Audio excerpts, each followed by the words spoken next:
Isa ka ba sa problema kung paano mawala yung dark spots sa iyong mga mukha at mga pinanggalingan ng mga pimples natin? So please watch this video and meron akong share sa inyong product na nagustuhan ko.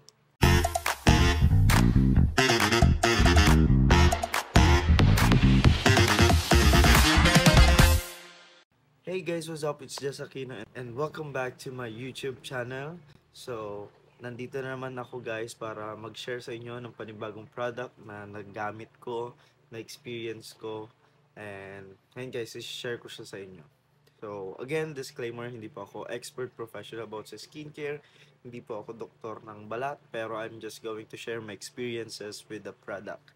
So, ayun na nga guys, hindi na po tayo magtatagal. Ang akin pong share na product ay itong kojic acid plus tranexamic acid.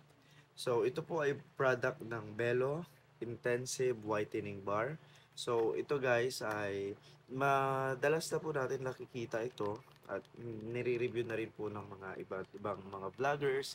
At ito guys, nasubukan ko na yung ibang Belo products, pero ito guys, itong kanilang Kojic plus Taranexamic is hindi ko pa talaga siya naranasan guys. So, iba't ibang Kojic na yung na-experience ko guys, pero first time ko itong gamitin. So, ayun nga guys, bali, ito ay 65 grams lang and nabili ko siya around 60 plus po ata ito. So, this is available sa 7-Eleven, Watsons, and other mga drugstores. So, siguro magkakaiba na yung presyo. Depende po kung saan ninyo bibilhin. And, ayun guys, punta na po tayo sa review nito. Ayan. So, ang sabon po na ito guys is nakakatuwa siya. Yung kanyang sabon guys ay hindi po siya ganun madaling matunaw. Ayan. So, pag hawakan nyo po yung sabon, kahit basahin nyo, hindi siya yung kagat na matutunaw yung. Unlike sa ibang Kojic guys na talagang mabilis siyang malusaw. Second guys na na-observe ko dito sa sabon niya, hindi siya super tapang yung amoy. Very mild lang yung amoy niya. Hindi siya masakit sa ilong. So, personally, sa akin, okay na okay yung amoy niya. Kasi may mga Kojic na talagang malakas yung kanyang amoy, talagang mahapdik. Pangatlo guys is mabilis siyang banlawan. Hindi siya ganun ka tagal hugasan sa katawan natin. Pang-apat guys na na-observe ko dito, mabilis din naman siya pabulain.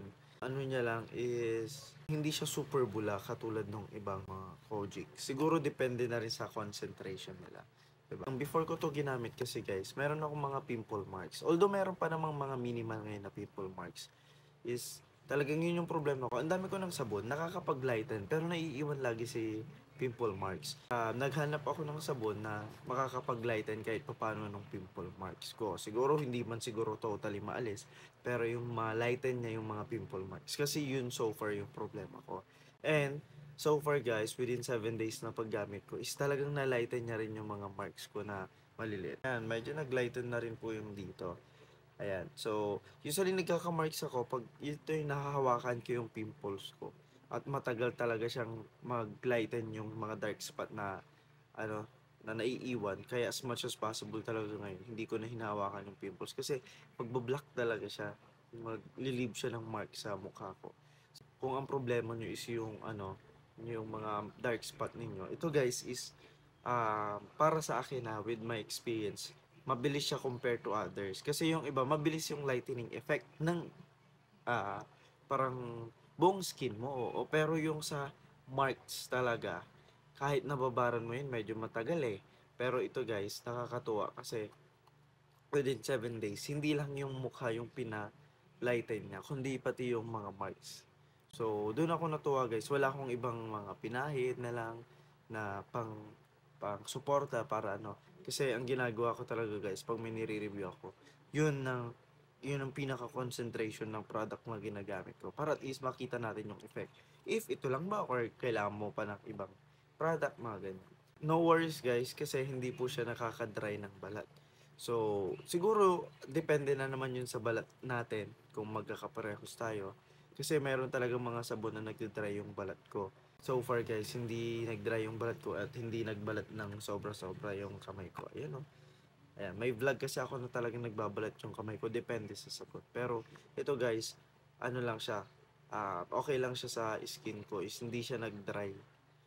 And siguro kung if ever gusto niyo na lang din 'tong subukan at baka natatakot kayo mag-dry yung skin niyo, siyempre kailangan niyo na lang din mag-lotion, 'di ba? And siyempre 'wag niyong kalimutan na mag-sunblock 'pag lumalabas kayo, mga ganyan. Especially 'pag gumagamit po kayo ng Kojic. ah, so napakahalaga po na nagsa-sunscreen tayo or mga sunblock natin para at least protektado yung skin natin 'pag lumalabas tayo. Especially ngayon parating na naman yung summer. So, 'pag gumagamit tayo ng mga Kojic na sabon or mga whitening soap, medyo numinipis yung balat natin kaya ayan, para hindi tayo mas mangitim. Don't forget to use your sunscreen and combination sa kung anumang sabon yung ginagamit nyo ngayon. So, tayo guys, nag-explore lang tayo ng sabon. And pag meron kayong gustong i-review na sabon dyan, please comment down below. Susubukan natin. Thanks for watching and bye-bye!